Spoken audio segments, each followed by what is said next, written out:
So, hi everyone, we are TT8L. So, today we talk about the pattern discovery and prediction of biodegradability using QSAR and data science techniques. So, first of all, this project is focuses on predicting how easily chemical compounds break down in the environment. We use a dataset from Green Chim and method called QSAR. So, next the problem statement. In this project, we worked with a green gem importation, a company that makes chemical product like pesticides and medicine. Their problem was that some products were not biodegradable. They didn't break down in the nature. So as a result, some products were rejected and the company lost money and trust. Our goal was to analyze their chemical data using QSAR. So next, the dataset use the uh, is from casual and content information on 1,055 chemical compounds. Each compound had 41 features, like a number of heavy atoms, oxygen atoms, and other chemical properties. If it is and the label showing if it's biodegradable or not.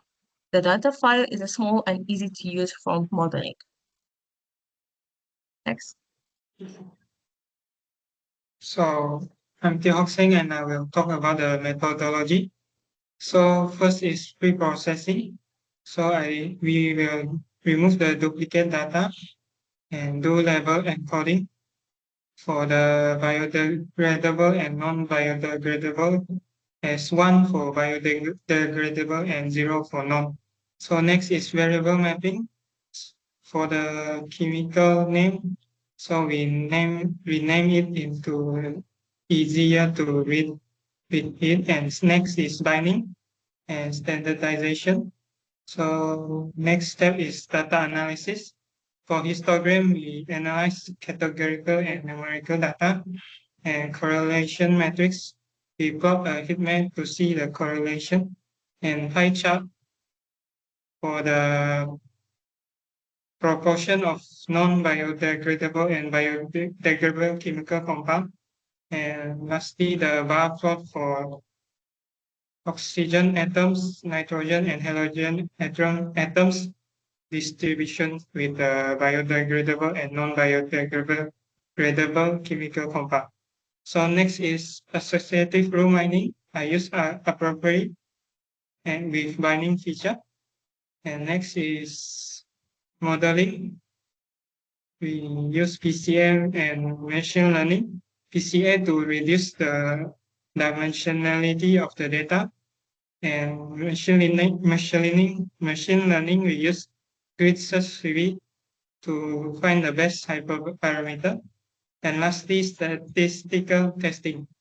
We use Shapiro-Wilk and man-within U-test on mean number of heavy atoms between biodegradable and non-biodegradable chemical compound.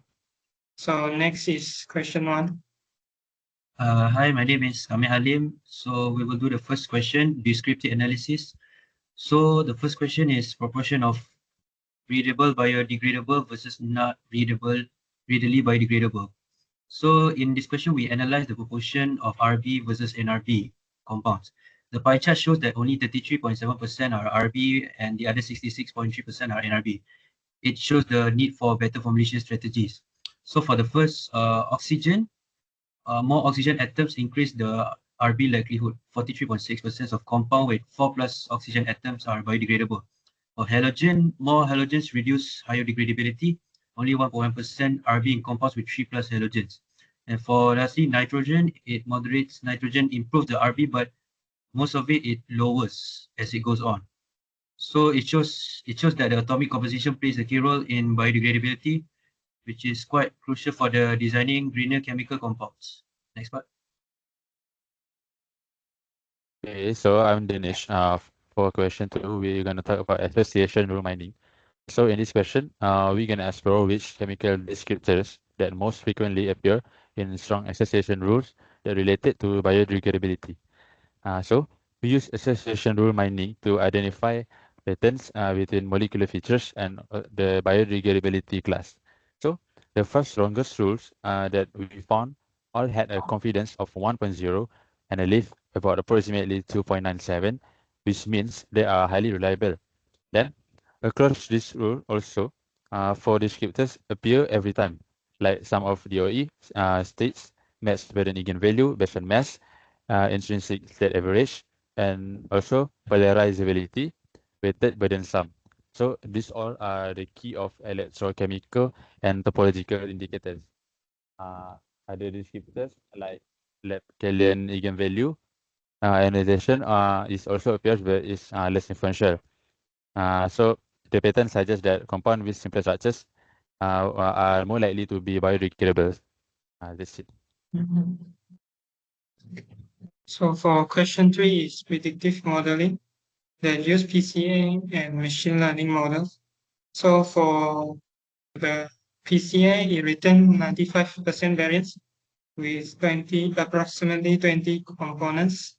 And the best performing model is SVM, which achieved highest test accuracy around 89%, cross-validation accuracy 87%, and F1 score 84.51%. So for the key contributors of the FC PCA, result is which have loading greater than 0.3 for every PCA.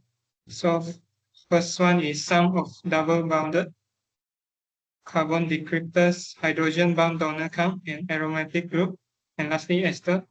So for the conclusion, this PCA combined with SVM model is effective and can interpret between biodegradable and non-biodegradable compound. So next is question 4. So for question 4 is the interfacial analysis. So our analysis found that the type of atoms in the compound affect how well it's break down, more oxygen and nitrogen. So we also found that the simpler shapes and strong chemical reaction make a degradation easier. Using PCA, we reduced data size but kept key features. Finally, a t-test showed a clear difference in the number of heavy atoms between biodegradable or non-biodegradable compounds. This shows how atomic structures and chemical properties impact biodegradability. Next. So the discussion and insight that we found is that the key finding, high oxygen and moderate nitrogen content increase biodegradability and halogen reduces it. Simpler structures and strong electrochemical properties are better for degradation. PC with SVM achieved 89.57% accuracy, shows that it is effective for predictive performance. Larger compounds with more heavy atoms tend to be less biodegradable. So the limitation and recommendation is that based on the data set, real-world variability is not fully captured. It assumes linear relationships and it lacks validation on extended data sets. For recommendation, we prioritize compounds with high oxygen and low halogen content, integrate descriptor-based filters with PCA SVM models into development, expand the dataset with diverse validated chemical profiles. And implication, it enables early identification of environmentally risky compounds, supports automated screening in R&D, and contributes to sustainable and regulation compliant formulation. Next part.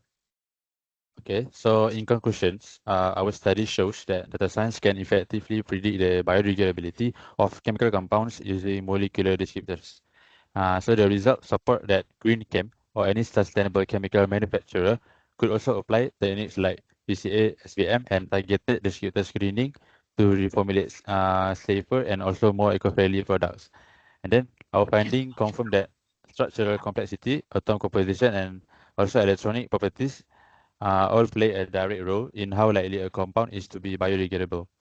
And then this work also align well with our core principle of QSAR modeling and demonstrate how machine learning can accelerate progress in green chemistry, regulatory compliance, and also environmentally responsible design. That's it from us. Thank you.